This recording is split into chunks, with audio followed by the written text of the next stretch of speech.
자, 강제집행면탈죄입니다. 자, 조문을 보면, 자, 이 강제집행면탈죄는 강제집행을 면할 목적을 요하는 목적범이라는 것이 중요합니다. 목적 동그라미 치시고, 자, 그리고 재산 미칠 것이고, 전 시간에 설명드렸죠.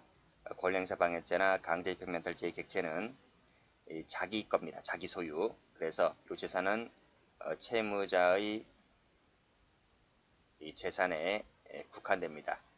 채무자의 재산이 아닌 것은 객체가 될 수 없고요.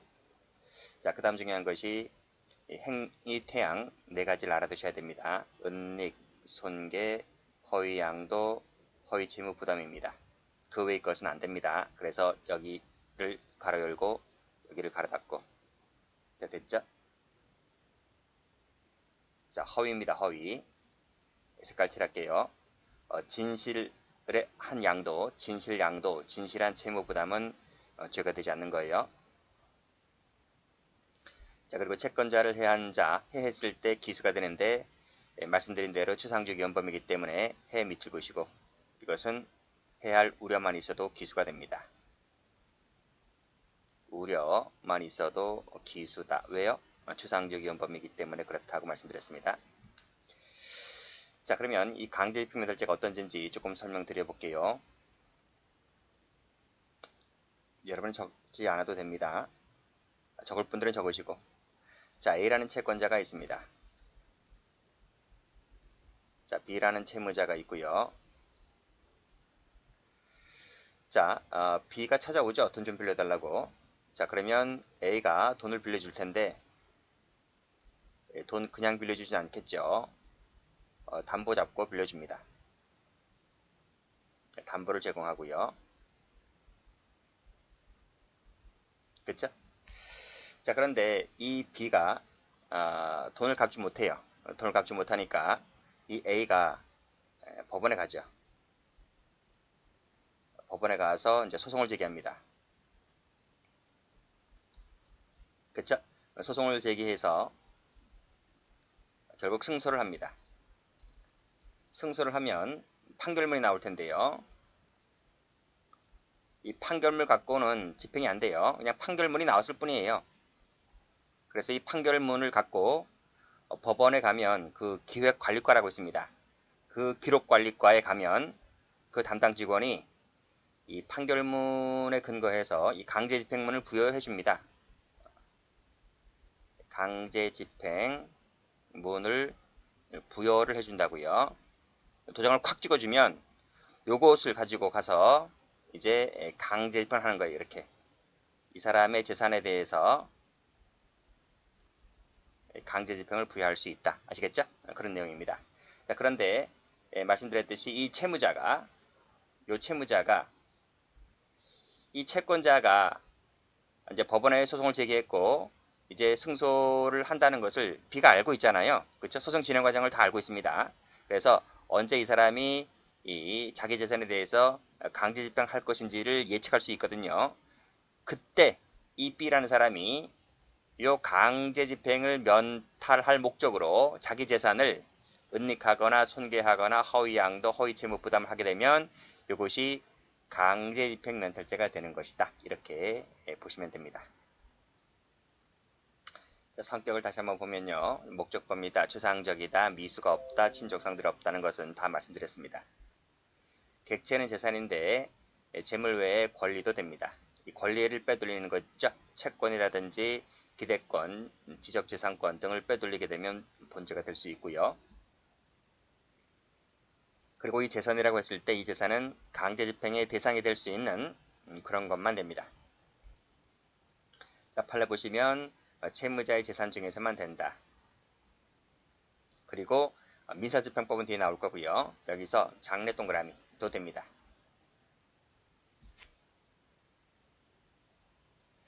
자, 다음 페이지 가볼게요.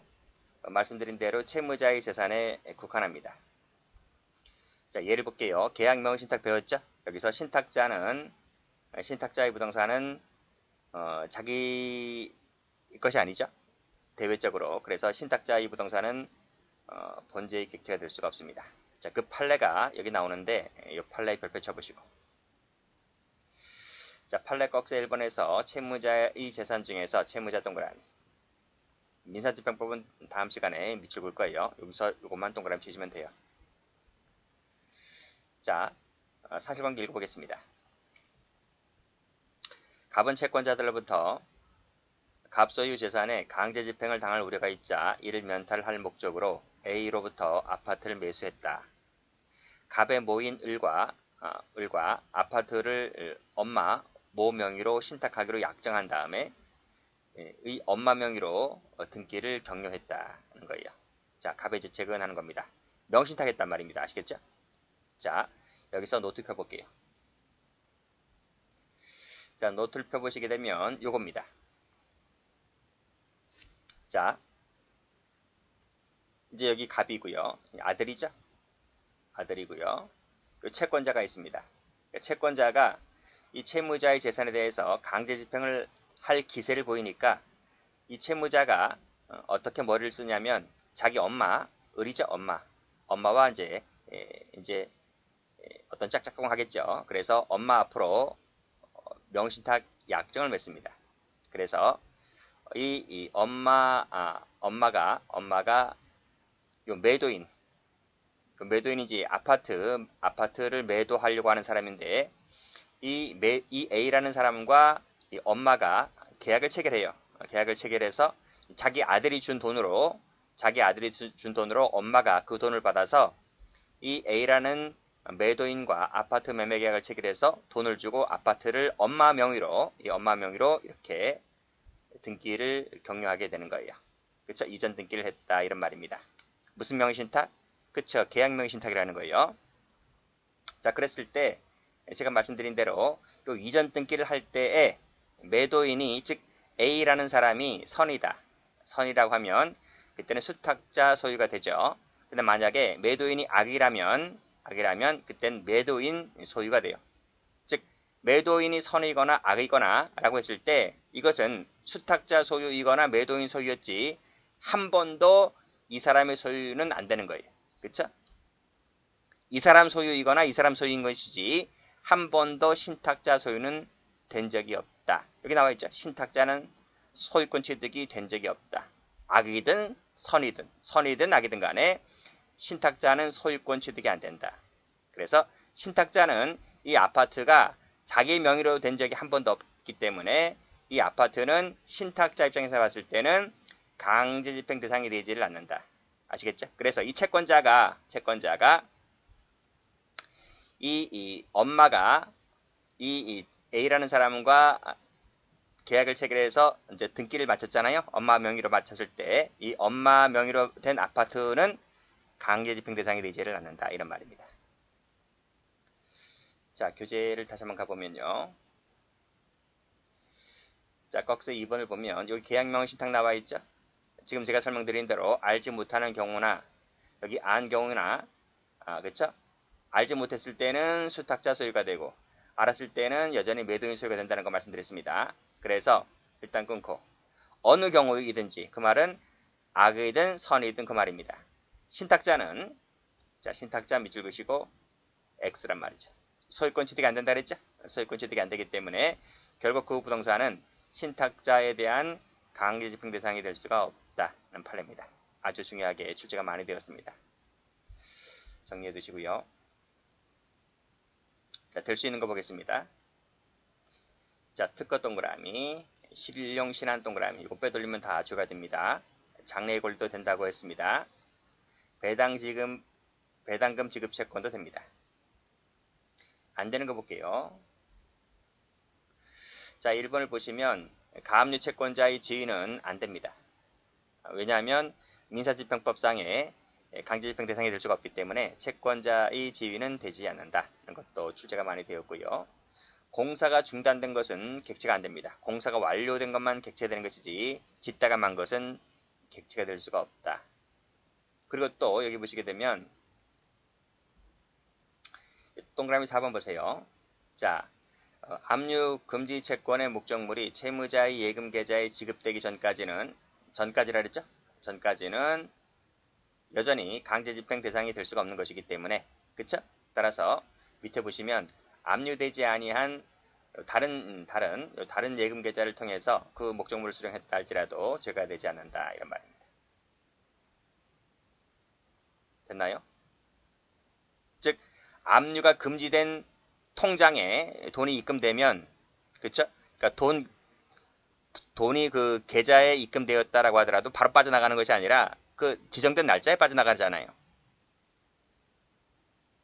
물론 이제 들어오자마자 오전에 들어왔다고 하면 바로 그날 오후에 또 빠져나갈 수 있습니다. 그러니까 들어오자마자 바로 이쪽에서 빼내 가기 전에 이 통장 예금주가 바로 미리 먼저 빼돌리게 되면 본죄가 될 수 있는 것이죠. 그러나 그것은 어디까지나 압류가 금지된 채권에 돈이 입금되었을 때를 말하고 있는 겁니다. 그런데 여기서는 압류가 되지 아니한 통장에 입금된 것은 본죄의 객체가 되지를 않는다. 그런 얘기입니다.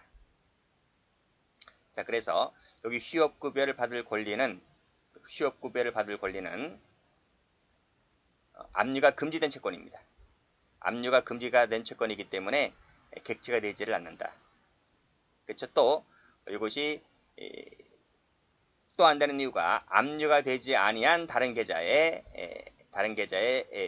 입금한 것도 역시 그런 측면에서도 되지 않는 것이고, 그래서 이것은 두 가지 다 안 되는 거죠. 여기서도 안 되는 것이고 여기서도 안 되는 것이고, 즉 애당초 처음부터 객체가 되지 않았던 것이고, 그리고 압류된 통장이라면 모를까 또 압류가 되지 아니한 통장에 입금된 것은 객체가 되지 않는다. 두 가지 측면에서 봐두시면 되겠습니다.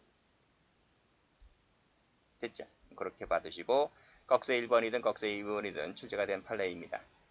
꺽쇠 1번은 19년도 검찰직 7급에 나왔고요. 꺽쇠 2번은 21년도 법원 행정고시에 나왔습니다. 최근에 다 출제가 된 판례들입니다. 됐고 3번 갑니다. 3번은 이제 21년도 경찰직 2차 시험에 나왔는데요. 자, 의료법에 따라 적법하게 개설되지 아니한 의료기관 그랬습니다. 적법하게 개설되지 않았다. 이렇게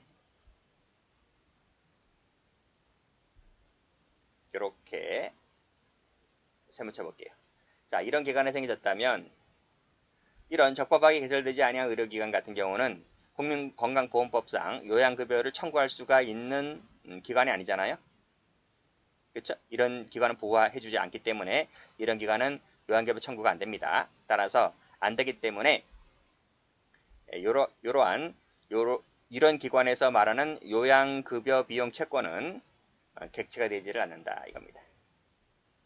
법보호 자체의 의의를 받지 못하기 때문에. 자, 그래서 색깔 한번 칠해볼게요. 안 되는 것. 자, 지위 안 됩니다. 짓다가 만 거 안 된다 그랬습니다. 적법하게 개설되지 아니한 의료기관에서 발생한 요양급여 비용 채권은 법이 보호를 받지 못하기 때문에 되지가 않기 때문에 안 되는 거고요. 그 다음에 압류되지 아니한 다른 통장 안 된다 그랬습니다. 여기도 압류되지 아니한 다른 통장도 안 되는 것이고요. 그 다음에 휴업급여를 받을 권리 자체는 압류가 금지되는 것이므로 객체 자체에서 탈락입니다. 자, 행위를 갑니다.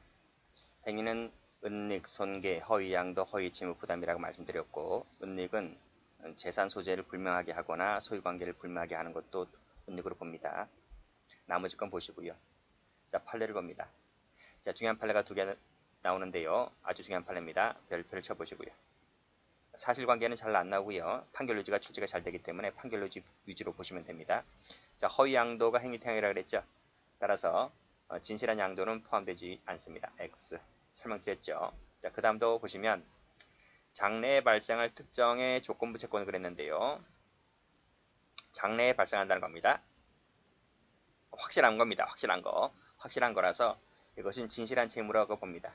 그래서 허위 채무 부담이 아니기 때문에 본죄가 되지 않는다. 그런 식으로 보시면 될 것 같고, 그 사실관계는 위에 올라와 있죠.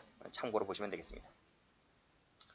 자, 그래서 색깔을 칠해보면, 자, 색깔 칠하시고 색깔 칠하시면 돼요. 자, 다음 OX 판례도 봅니다. 자, 여기도 보면, 자, 강제집행을 면탈할 목적으로 금전 등록기 있죠. 가게들마다 금전 등록기 있는데 이 금전 등록기 이름을 바꾸면 은닉으로 봅니다. 은닉으로 보기 때문에 본죄가 될 수 있다는 거죠. 자, 그 다음 2번 판례 보시면, 자, 압류된 채권자에 의해서 압류된 채무자 소유의 유체동산입니다. 유체동산이 뭔가요? TV 냉장고 생각하시면 됩니다. 이 TV 냉장고가 이제 채무자 거였는데 지금 채권자가 강제 집행을 하려고 하니까 이 채무자가 그 아들이 자기 엄마 것으로 사칭합니다.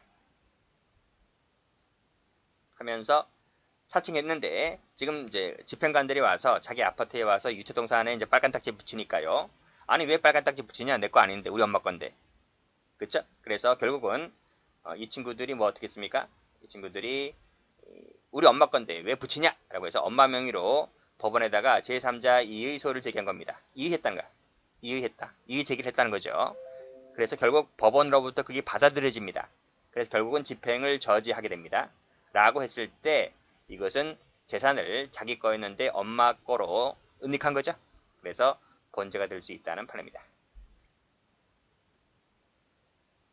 다음. 자, 채무자인 피고인이 채권자의 가압류 집행을 면탈할 목적으로 제3채무자 을에 대한 채권을 병익 허위 양도를 했다. 제3채무자 을에 대한 채권을 허위 양도한 것이 죄가 될 수가 있을까라는 부분입니다. 됩니까? 된다는 거죠. 이 판례를 좀 보도록 할게요.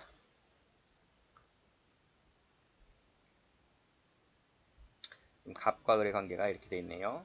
자, 갑입니다. 그리고 A라고 적을게요. 그리고 을이라 적을게요. 자, 갑이 채권자입니다. A는 채무자고요. 채권 채무 관계라고 하는 것은 갑이 A에게 돈을 빌려줬다는 겁니다. 돈을 빌려줬기 때문에 받을 돈이 있습니다. 그래서 결국은 갑은 A에 대해서 채권을 갖고 있는 거죠. 여기서 A도 이 을에게 돈을 빌려줬습니다. 채권 관계가 있습니다. 그러면 A는 채권자가 되고 B는 채무자가 될 텐데 여기서 요 을을 갑이 봤을 때 뭐라고 부르겠습니까? 을은 채무자의 채무자잖아요. 그렇죠? 그래서 갑이 봤을 때 을은 채무자의 채무자라서 이 사람을 제3채무자다 이렇게 부릅니다. 그렇죠? 자, 근데 여기서 A가 갑에게 돈을 갚지 않으니까 갑이 알아냈어. A가 을에 대해서 채권을 갖고 있다는 것을. 그러면 이 갑이 A가 을에 대해서 갖고 있는 채권을 어떻게 하겠나요? 강제집행하려 하겠죠. 그렇지? 강제집행할 기세를 보이니까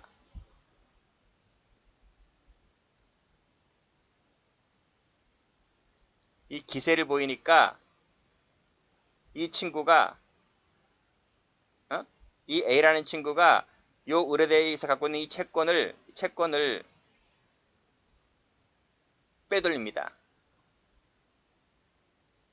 이 채권을 빼돌린다. 누구한테? B라는 사람에게. 어떻게? 허위 양도한다. 허위 양도. 이 허위 양도가 본죄가 된다는 거예요. 죄가 된다. 됐어요? 됐습니다. 다시 한번 보시면 채무자인 피고인이 가압류 집행을 면탈할 목적으로 제3채무자에 갖고 있던 채권을 병이라는 사람에게 허위 양도했다고 했을 때 결국 마지막에 본죄가 된다. 여기서 요 가로 열고 닫고 이건 뭐 당연한 겁니다. 가압류 결정 정보원이 을에게 송달되기 전에 채권을 허위 양도하였다는 말은 이 말입니다.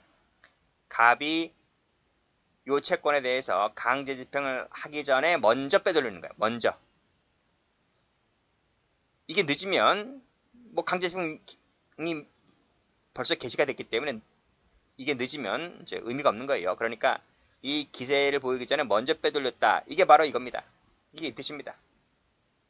그런 측면에서 받으시면 될 거 별 의미가 없는 지문입니다. 3번도 죄가 될 수 있다는 것을 받으시고 자, 그 다음 회사의 어음 채권자들이 가압류 집행 등을 피하기 위해서 역시 똑같아요. 회사 자금을 인출해서 제3자로 빼돌리죠. 제3자 명의로 빼돌립니다. 라고 했을 때 본죄가 될 수 있다는 것이고요. 그 다음도 보시면 여기 한번 볼까요? 자, 강제집행을 면탈할 목적으로 가등기를 해뒀는데 결국 그 앞으로 뭘 했습니까? 본등기를 해줬다는 거죠. 본등기. 여기도 자 강제집행을 불가능하게 할 목적으로 선순위 가등기권자 앞으로 결국 뭘 해줬습니까? 본등기를 맞춰줬다는 거죠.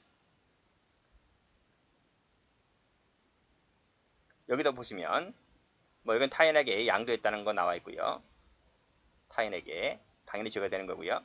그 다음도 보시면 면탈할 목적으로 가등기를 해뒀는데 결국 가등기를 해뒀는데 이것이 결국 본등기로 맞춰졌죠.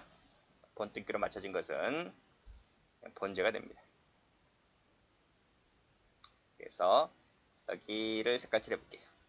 본등기, 본등기, 이 본등기 된다. 자, 노트 펴봅니다. 노트를 펴보면 여기 나와있죠. 부동산 같은 경우 가등기를 하고 가등기는 순위 보존적 효력밖에 순위밖에 없어요. 순위만 매기는 거 아시겠어요? 가등기만 했을 때는 별로 의미가 없어. 가등기를 하고 나서 나중에 본등기를 했을 때 이 본등기를 했을 때 물권 변동이 발생합니다. 그 말은 소유권 이전 효력이 발생한다는 거예요. 이 본등기를 해줬을 때 발생하는 것이지 만약에 본등기를 안 하잖아요. 안 하면 가등기만으로는 효력이 없어요. 순위밖에 순위 효력밖에 없어요. 순위만 보존해주는 효력밖에 없기 때문에 이 가등기만 맞춰진 것만으로는 죄가 되지 않습니다. 본등기를 해야 돼. 본등기. 여기도 본등기 했죠? 본등기, 본등기, 본등기를 했다. 이게. 자, 다음 페이지 한번 가볼게요. 다음 페이지를 가보시면 요 판례입니다. 비교되는 판례가 요 4번 체크하시고 요 부동산이죠? 부동산입니다. 그랬을 때 가등기만 해뒀다. 본등기만 없지? 본등기가 없기 때문에 순위 보존 효력밖에 없어요. 그래서 이것만으로는 죄가 되지 않는다. 이 뜻입니다.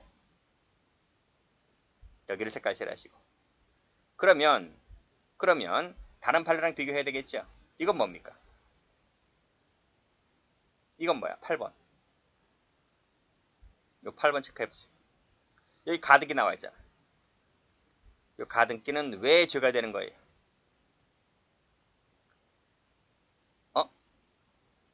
읽어볼게요. 이혼을 요구하는 처로부터 재산을 분할한다. 재산을 분할한다. 그렇죠? 재산, 이 재산에는 동산, 부동산 다 포함되겠죠. 동산, 부동산.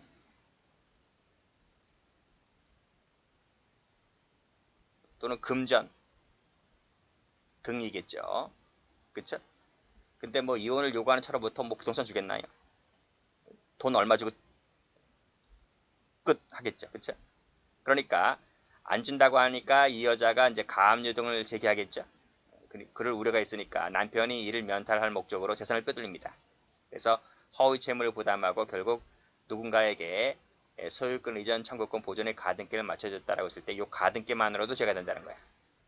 이게 왜 죄가 되냐? 본등기가 아닌데. 여기서는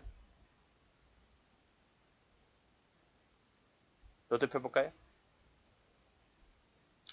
여기 금전채권 나와 있죠. 금전채권이 들어가 있는 것은 그 예로 이제 재산분할 청구권 할 때 재산 속에 대표적인 게 금전이지. 금전. 요거는 가등기만으로도 죄가 된다는 거야. 가등기만으로도. 추상적 연범이라서. 근데 부동산은 안 그래요. 부동산은 등기라는 게 있기 때문에 등기라는 것이 있기 때문에 가등기만으로는 안 되고요. 그럼 본등기를 해야 돼. 그러나 금전은 가등기만으로도 효력이 발생한다. 이렇게 보시면 되겠습니다. 여기 금전이죠. 재산분할 청구권 할 때 금전이 들어가기 때문에 이것만으로도 죄가 된다. 다음도 마찬가지입니다. 여기도 보시면 강제집행을 받을 우려가 있고 이를 면탈할 목적으로 나와 있는데 여기도 보시면 횡령금이죠. 횡령금의 배상을 요구받자. 금전입니다. 금전.